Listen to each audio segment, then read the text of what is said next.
Vídeo 3. Pense e enriqueça. Napoleon Hill. Passo número 1 em direção à riqueza. Desejo. Os sonhos se tornam realidade quando o desejo os transforma em ação concreta.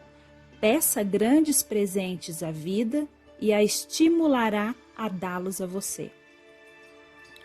Quando Edwin C. Burns desceu do trem de carga em East Orange, New Jersey, há mais de 50 anos, poderia parecer o vagabundo, mas seus pensamentos eram de um rei. Enquanto se encaminhava dos trilhos da estação ao escritório de Thomas Edison, sua mente trabalhava. Via-se na presença de Edison, ouvia-se pedindo uma oportunidade a Edison. Oportunidade essa de concretizar a consumidora obsessão de sua vida, o desejo ardente de tornar-se sócio comercial do grande inventor. O desejo de Burns não era uma esperança, não era um anseio, era um desejo agudo que transcendia tudo e mais, era definido. Alguns anos mais tarde, Edwin C. Burns novamente se postou diante de Edison, no mesmo escritório em que conheceu. Dessa vez, seu desejo traduzira-se em realidade. Estava em negócios com Edison. O sonho dominante de sua vida tornara-se realidade. Burns foi bem-sucedido por ter escolhido um objetivo definido, colocando toda a sua energia, força de vontade, todo o esforço, tudo por trás daquele objetivo. Nenhum caminho para a retirada.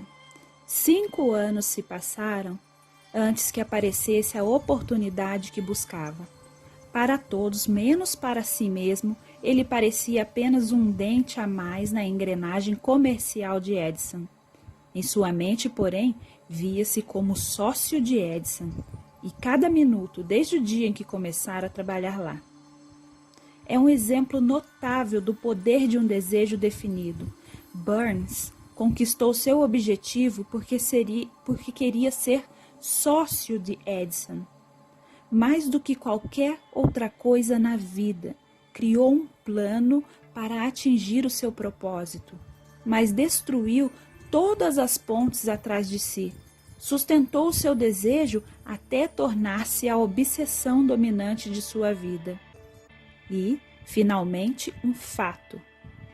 Quando se dirigiu a East Orange, não disse a si mesmo, tentarei induzir Edison a dar-me alguma espécie de emprego.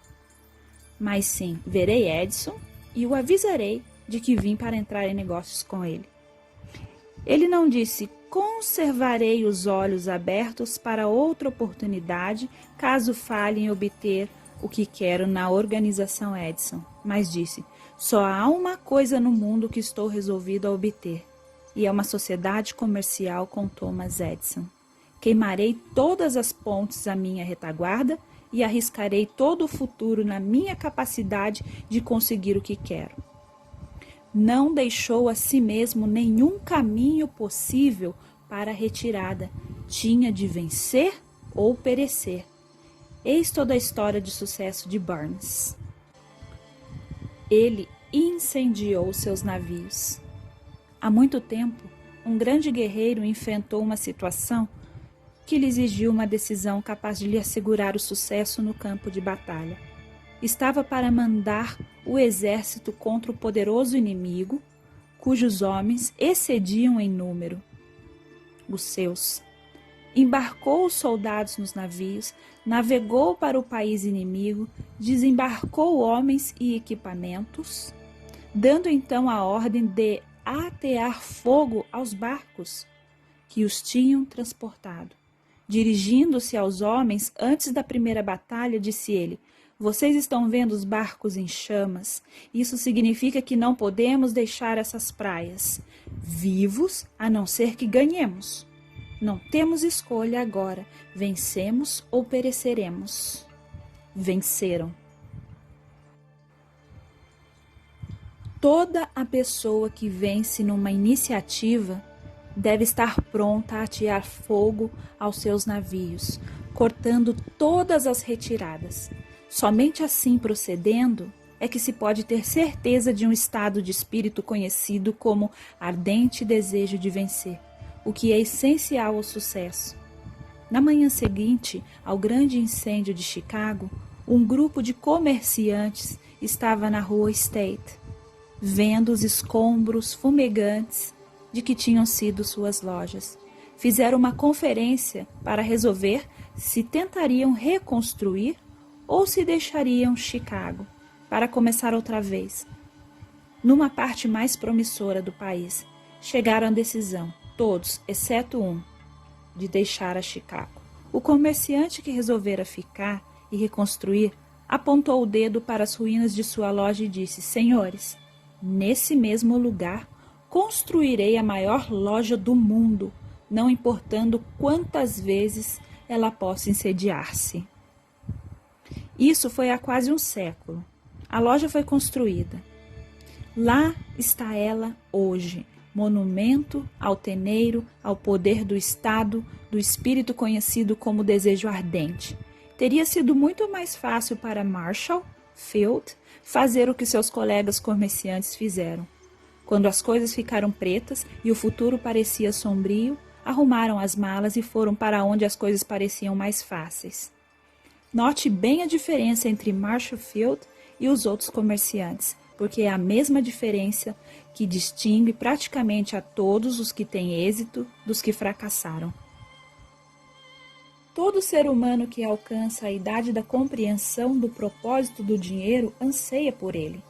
Ansiar não traz riquezas, mas desejá-las num estado de espírito que se torna obsessão, planejar modos e meios definidos para adquiri-las, sustentar os planos com persistência, que não reconhece o fracasso, trará riquezas. 6 passos que transformaram os desejos em ouro. O método pelo qual o desejo de riquezas pode ser transmutado em seu equivalente financeiro consiste nos seguintes passos definidos e práticos. 1. Fixe em seu espírito a quantia exata de dinheiro que deseja. Não é suficiente dizer apenas, quero bastante dinheiro. Seja positivo quanto à quantia. Há uma razão psicológica para essa positividade que será descrita num capítulo subsequente. 2. Determine exatamente o que pretende dar em retribuição pelo dinheiro que deseja. Não existe o algo de graça como realidade. 3. Estabeleça uma data definida de quanto pretende possuir o dinheiro que deseja. 4. Crie um plano definido para levar a cabo seu desejo e comece já, quer esteja pronto, quer não, para pôr o plano em ação. 5. Escreva uma declaração clara e concisa de quantidade de dinheiro que pretende obter. Fixe o limite de tempo para sua aquisição. Estabeleça o que pretende dar em troca do dinheiro e descreva claramente o plano através do qual pretende acumulá-lo. 6. Leia sua declaração em voz alta 2 vezes por dia, uma vez antes de deitar-se à noite e outra após levantar-se de manhã. Ao lê-la, veja, sinta e acredite-se já de posse do dinheiro. É importante que siga as instruções descritas nesses 6 passos. É especialmente importante que observe e siga as instruções do 6º parágrafo. Você pode dizer que lhe é impossível ver-se de posse do dinheiro antes de tê-lo realmente. Eis como um desejo ardente poderá vir em seu auxílio. Se você deseja mesmo o dinheiro tão avidamente que seu desejo chega a ser obsessão, não terá dificuldades em convencer-se de que o obterá. O objetivo é querer o dinheiro e estar tão resolvido a obtê-lo que você se convence de que o terá. Princípios que valem 100 milhões. Aos não iniciados, aos não versados nos princípios operantes da mente humana, essas instruções podem parecer um pouco práticas. Será útil a todos os que não reconhecerem a segurança dos 6 passos saber que a informação que transmito veio de Andrew Carnegie, que começou como operário comum numa fábrica de aço, conseguindo, apesar do início humilde, fazer com que esses princípios lhe trouxessem fortuna muito maior que 100 milhões de dólares. Pode ser útil saber também que os 6 passos aqui recomendados foram cuidadosamente verificados pelo falecido Thomas Edison, que neles colocou o selo de aprovação, considerando-os não só os passos essenciais para a acumulação de dinheiro, mas para atingir qualquer objetivo. Os passos não exigem trabalho árduo, não impõem sacrifícios, não requerem que você se torne ridículo ou crédulo. Aplicá-los não exige grande educação, mas a aplicação bem-sucedida desses 6 passos exige imaginação. Imaginação suficiente para possibilitá-lo a ver e a entender que o acúmulo de dinheiro não pode ser deixado ao acaso ou à boa sorte. É preciso compreender que todos os que acumularem grandes fortunas passaram primeiro por muito sonho, esperança, anseio, desejo e planejamento, antes de adquirir o dinheiro. Você deve saber, desde já, que nunca poderá obter grandes quantidades de riqueza se não arder de desejo por dinheiro e realmente acreditar que o possuirá. Grandes sonhos podem transformar-se em riquezas. Nós que estamos nesta corrida de riquezas, devemos saber que este mundo mudado em que vivemos exige novas ideias, novas maneiras de fazer as coisas, novos líderes, novas invenções, novos métodos de ensino, novos métodos de compra e venda, novos livros, nova literatura, novos programas de televisão, novas ideias para fitas de cinema.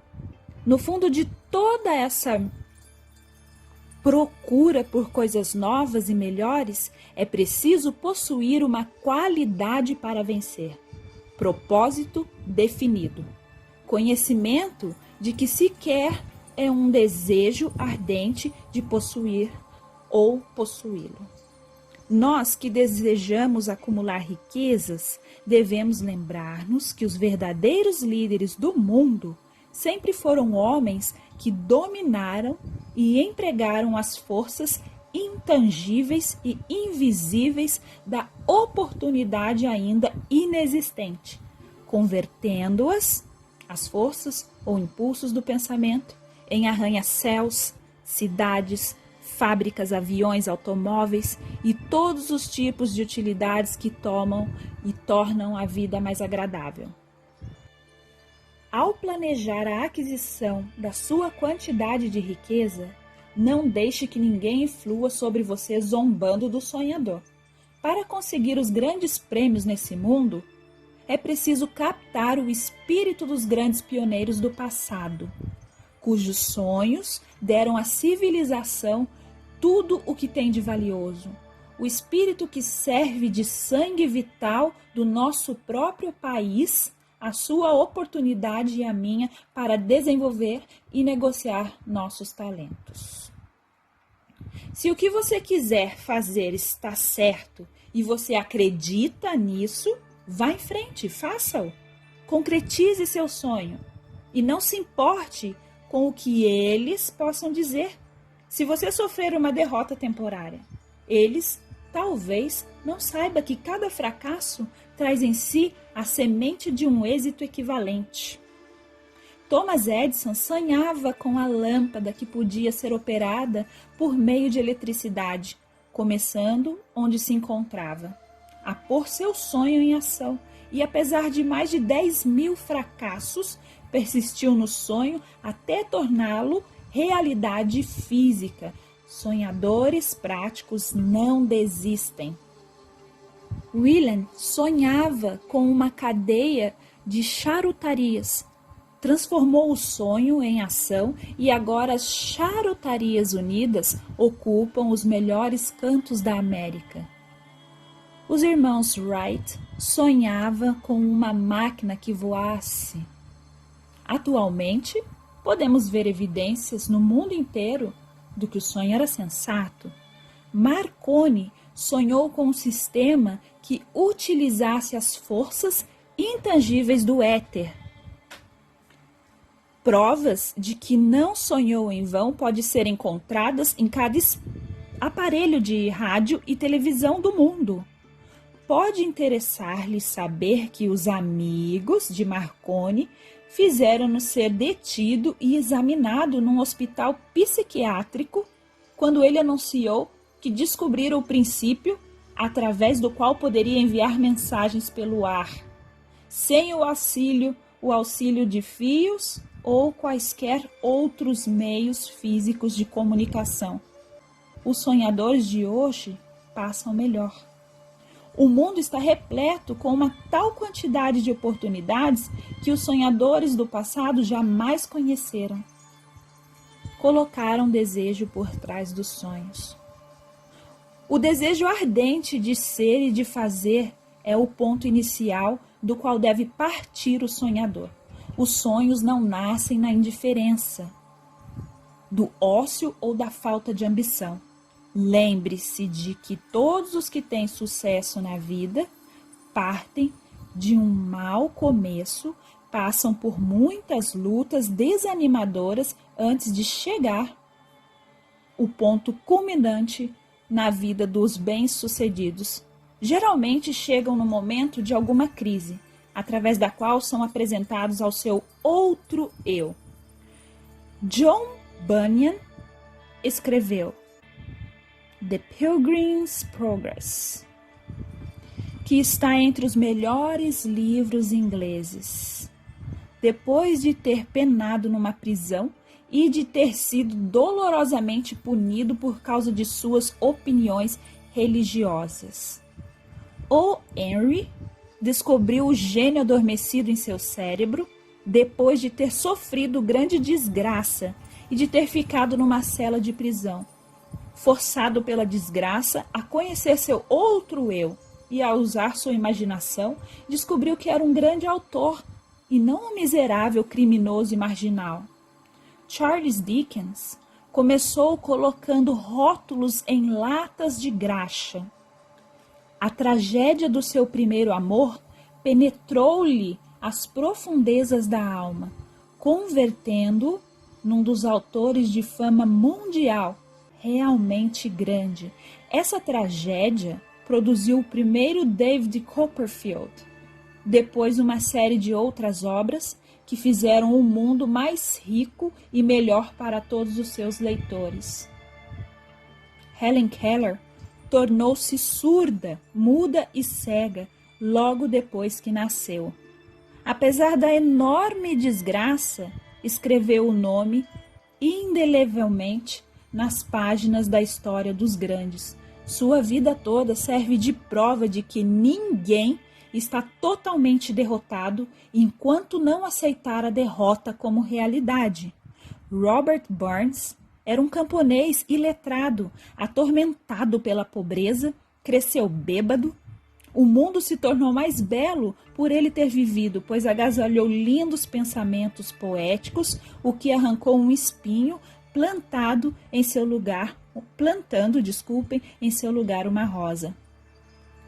Beethoven era surdo, Milton cego, mas seus nomes permanecerão para sempre porque sonharam e traduziram os sonhos em pensamento organizado. Existe diferença entre ansiar por algo e estar pronto a recebê-lo. Ninguém está pronto para alguma coisa enquanto não acreditar que poderá obtê-la. O estado de espírito deve ser de convicção e não mera esperança ou anseio.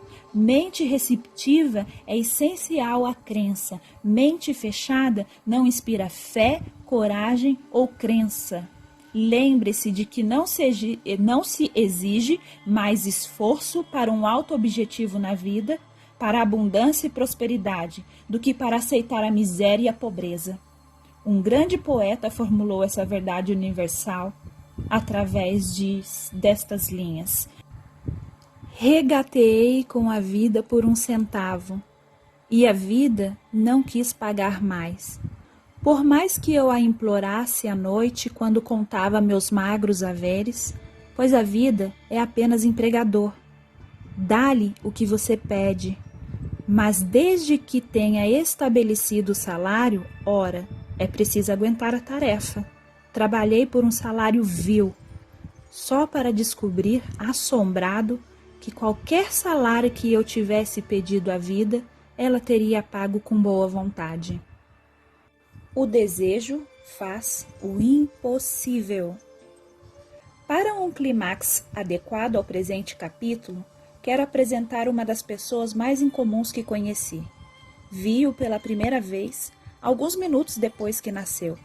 Veio ao mundo sem nenhum sinal físico de orelhas, e o médico admitiu, quando o apertaram para dar opinião sobre o caso, que a criança poderia ser surda e muda para o resto da vida. Contestei a opinião do médico. Eu tinha o direito. Era o pai da criança. Também eu cheguei a uma decisão e formei opinião, mas expressei a opinião silenciosamente, no segredo do meu coração. Sabia no íntimo que meu filho iria ouvir e falar. Como? Tinha certeza de que devia existir um meio e sabia que o encontraria. Pensei nas palavras do imortal Emerson. Todo o curso das coisas serve para ensinar-nos fé. Basta-nos obedecer. A orientação para todos nós, e se ouvirmos com humildade, escutaremos a palavra certa. A palavra certa? Desejo? Mais do que qualquer outra coisa, eu desejava que meu filho não fosse um surdo mudo. Desse jeito, com esse desejo, jamais retrocedi, nem por um segundo. O que eu podia fazer? Teria de achar de qualquer modo o meio de transplantar para a mente da criança o meu ardente desejo de transmitir-lhe som ao cérebro, sem o auxílio de orelhas.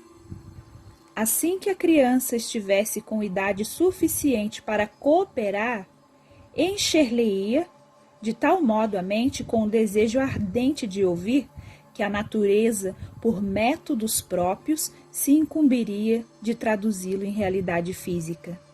Esse raciocínio todo teve lugar em meu cérebro e eu não o mencionei a ninguém. Todos os dias renovava o juramento que fizera a mim mesmo de que meu filho não seria surdo-mudo. Com o correr dos anos, quando começou a notar as coisas ao seu redor, observamos que tinha um leve grau de audição. Ao chegar à idade em que as crianças geralmente começam a falar, não fez a menor tentativa nesse sentido, mas percebíamos por suas ações que ouvia vagamente certos sons. Era tudo o que eu queria saber. Estava convencido de que se ele pudesse ouvir, mesmo um pouco, poderia desenvolver maior capacidade de audição. Algo aconteceu. Então que me deu esperanças. Veio de uma fonte totalmente inesperada. Encontramos o caminho. Compramos um fonógrafo. Quando a criança ouviu a música pela primeira vez, entrou em êxtase e imediatamente se apossou da máquina. Certa vez, colocou e recolocou o mesmo disco durante quase 2 horas, postando-se diante do fonógrafo, com os dentes fincados no canto do estojo. O significado desse seu hábito bem formado só se nos tornou claro anos mais tarde, pois não tínhamos ouvido falar ainda do princípio da condução de som através dos ossos. Pouco depois que se apossou do fonógrafo, descobri que ouvia claramente quando eu falava com os lábios, tocando seu osso mastoide na base do crânio. Tendo constatado que ele podia ouvir perfeitamente o som da minha voz, comecei a transferir imediatamente à sua mente o desejo de ouvir e falar. Cedo descobri que gostava de histórias na hora de dormir, de modo que me pus a trabalhar, criando histórias destinadas a desenvolver-lhe a autoconfiança, a imaginação e um desejo agudo de ouvir e ser normal. Havia certa história à qual eu dava ênfase, acrescentando-lhe uma cor nova e dramática cada vez que a contava. Destinava-se a implantar-lhe na mente a ideia de que seu mal não era uma deficiência, mas sim qualidade de grande valor. Apesar do fato de que todas as filosofias que estudei indicarem claramente que toda a adversidade traz em si a semente de uma vantagem equivalente. Devo confessar que não tinha a menor ideia de como esse mal poderia algum dia tornar-se um bem. Nada poderia detê-lo. Ao analisar agora, em retrospecto, a experiência, vejo que a fé que meu filho em mim depositava teve muito a ver com os assombrosos resultados. Não punha em dúvida nada do que eu lhe contava.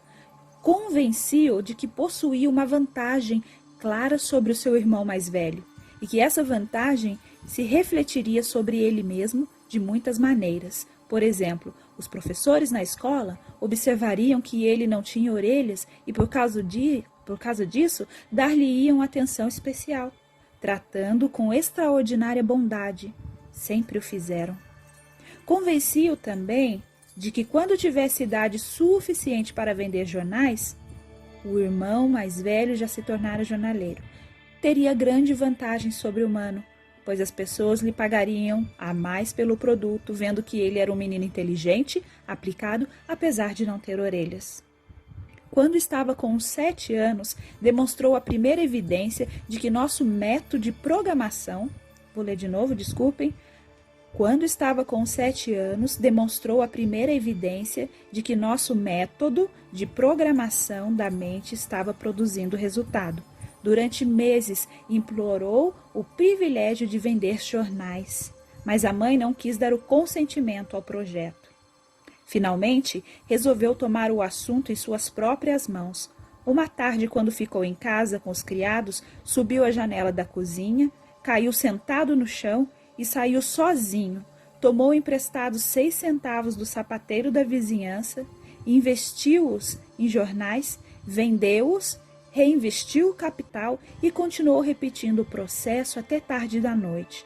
Após o balanço das contas e de pagar os 6 centavos que pedira emprestado ao seu banqueiro, teve um lucro líquido de 42 centavos.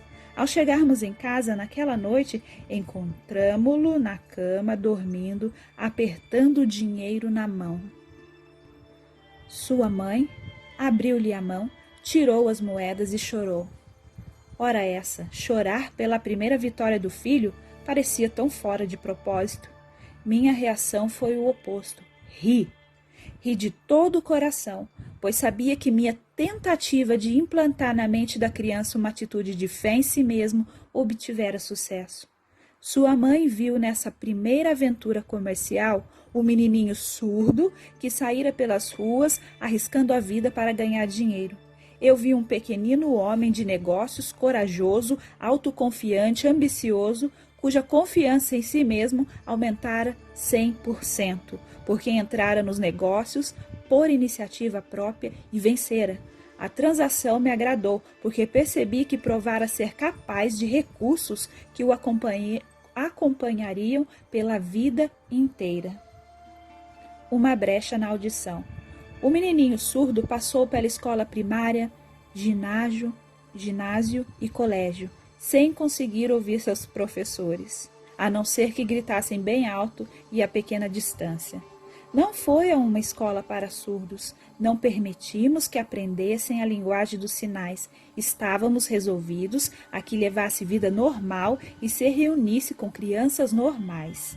Persistimos nessa decisão, embora nos custasse muitos debates acalorados com os funcionários escolares. Quando no ginásio experimentou um aparelho elétrico para surdez, mas de nada adiantou. Durante sua última semana no colégio, aconteceu algo que marcou o mais importante ponto crítico da sua vida. Pelo que parecia puro acidente, entrou de posse de outro aparelho elétrico que recebeu para experimentar. Demorou para testá-lo devido à decepção anterior com um aparelho semelhante. Afinal, apanhou o aparelho e, com certa negligência, colocou-o na cabeça. Ligou a bateria e zás! Como por um passe de mágica, o desejo de toda a sua vida por uma audição normal tornou-se realidade. Pela primeira vez na vida, conseguiu ouvir praticamente tão bem quanto uma pessoa de audição normal. Felicíssimo pelo mundo transformado que lhe fora dado através do aparelho, correu para o telefone, ligou para a mãe, ouvindo-lhe a voz perfeitamente. No dia seguinte, ouviu claramente as vozes dos professores em classe pela primeira vez na vida. Pela primeira vez na vida também pôde conversar livremente com outras pessoas sem necessidade de que falassem alto. Na verdade, entrara de posse de um mundo transformado. O desejo começara a trazer juros, mas a vitória ainda não estava completa. O menino ainda tinha de encontrar um meio definido e prático de converter seu defeito numa qualidade equivalente. O menino surdo ajuda os outros. Mal compreendendo o significado do que já fora alcançado, mas intoxicado pela alegria do recém-descoberto mundo do som, escreveu uma carta ao fabricante do aparelho de surdez, descrevendo com entusiasmo sua experiência. Algo em sua carta fez com que a companhia o convidasse para ir a Nova York. Ao chegar, foi escoltado pela fábrica e, enquanto conversava com o engenheiro-chefe, contando-lhe sobre seu mundo transformado, um pressentimento, ideia ou inspiração, chamem-no do que quiserem, passou-lhe pela mente. Foi esse impulso do pensamento que converteu o mal que o afligia em qualidade, destinada a trazer tantos juros em dinheiro como em felicidade a milhares para sempre. A síntese daquele impulso de pensamento era o seguinte: ocorrera-lhe que poderia ser útil a milhões de surdos que passam a vida sem os benefícios de aparelhos de surdez, contando-lhes a história do seu mundo transformado. Durante um mês inteiro, pesquisou intensamente, analisando todo o sistema de marketing do fabricante de aparelhos de surdez. Criou, então, meios e modos de se comunicar com os que têm dificuldades de audição, no mundo todo, com o propósito de com eles compartilhar do mundo há pouco descoberto.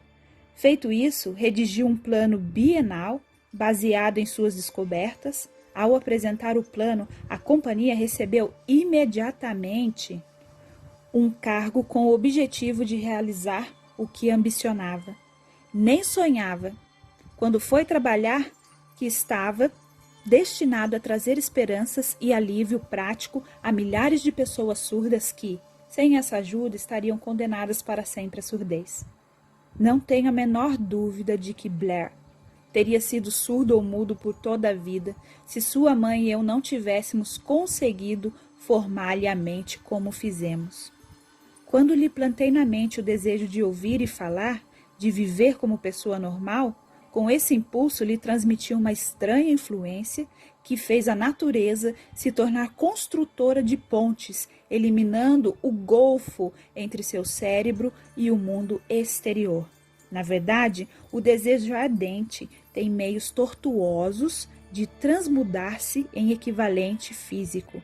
Blair desejava audição. Blair desejava audição normal. Agora ele tem. Nasceu com um defeito que poderia facilmente jogar alguém que tivesse um desejo menos definido à rua, com um punhado de lápis e uma latinha. A pequena, entre aspas, mentira branca que eu lhe implantara na mente quando ele ainda era criança, levando-o a crer que seu defeito se tornaria uma grande qualidade, justificara-se. Nada existe em verdade, certo ou errado, que a crença, aliada ao desejo ardente, não possa tornar real. Essas qualidades estão à disposição de qualquer pessoa.